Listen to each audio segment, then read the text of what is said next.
What I think people don't really understand is that when I was 10, I reckon I was as serious in my training as I am now.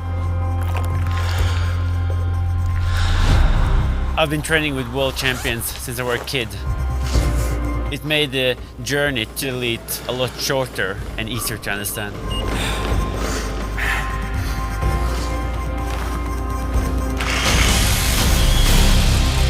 Back in 2010, I was asked by a national newspaper what my ambition were, and I said I'm going to win the gold medal in 10 years.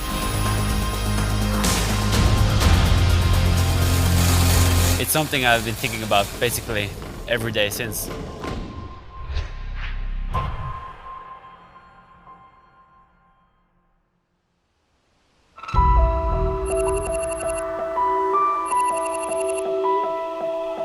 Personally, Sierra Nevada is one of the most beautiful places in the world for training.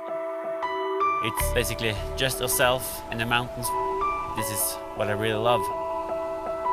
Twice a year we come to Sierra Nevada for training. The first time is at the very start of the training season, where we try to build a foundation for the winter. And second time is in the spring, just before the season starts.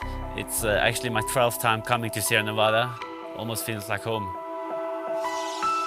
What I like is the simplicity. It's just a training center in the middle of the mountain. It's basically straight down and back again on the bike. So you don't really have to think about route planning. It's just climbing. It looks like a prison, but for me, this is not a prison. This is me versus the big mountain. This is freedom for me, riding down high speed, playing with the bike, playing with nature. It's basically just training, but that's why I love it. So what I'm looking for now in my 4th week here in altitude is that I can do the same times and the same power in altitude as I did before I came to altitude. And to make sure that we get the response that we want to, we do a lot of testing. My name is Olav Alexander Bu, or Olav. I'm a sports scientist and coach for the elite athletes. I'm merging physiology and technology to always look for new competitive advantages. Generally just see how far we can push the limits of human performance.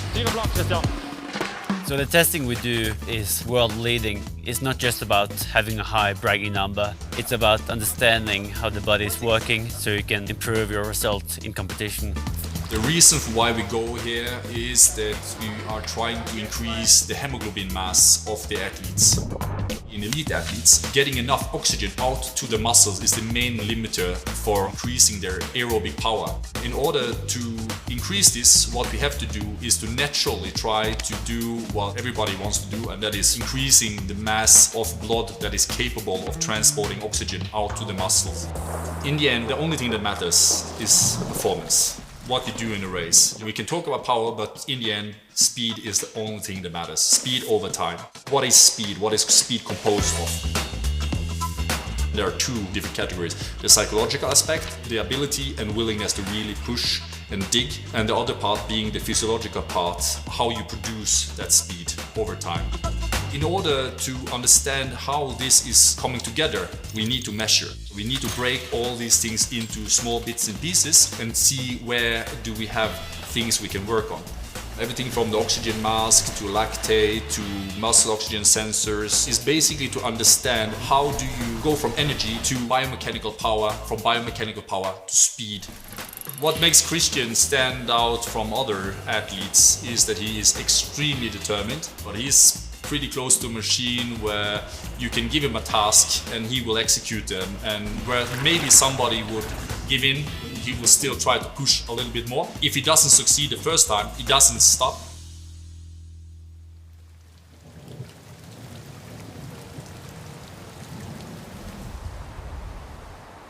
Neither my mother or father came from an athletic background, but I discovered triathlon because I grew up as a swimmer.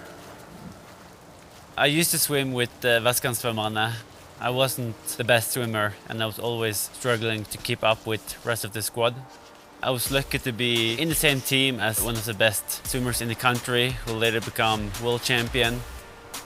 Going from seeing my teammates racing in the Europeans and World Championship and then being back in the pool and doing the same session made the journey to the very top easier to believe in. Back then I realized that I would never be able to become one of the best swimmers in the world, The big change came when I started working with my coach Arild Tveiten back in 2010. He transformed me from being a swimmer who competed in triathlons to become a triathlete.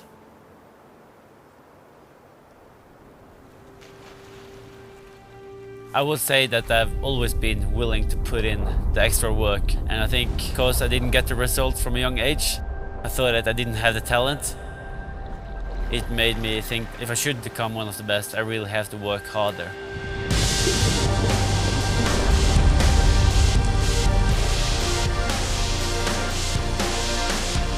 And for me, training hard, pushing myself every day is what I love doing.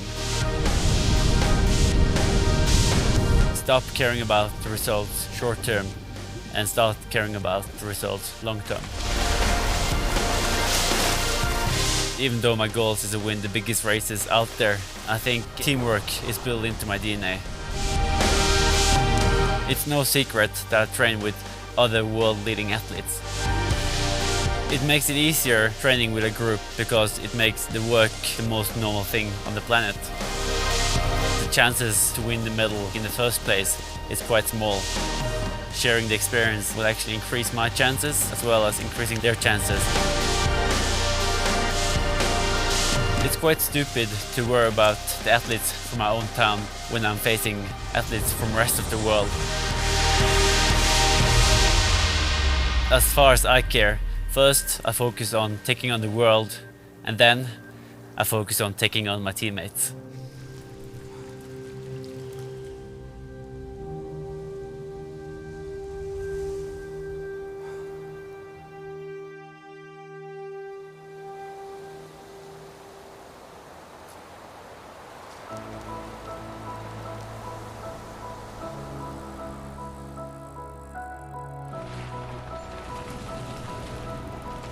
There is something very humbling being in the mountains.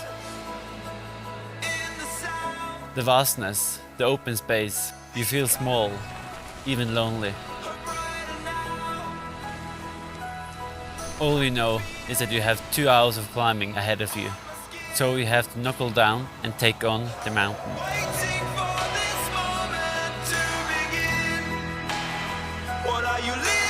This last year has been a test.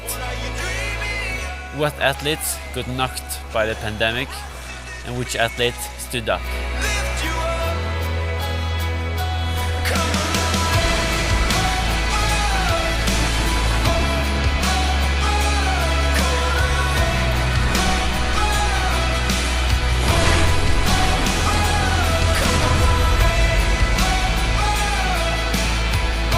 If I can take on the mountain, then I can prove myself on race day. The pressure is on to perform.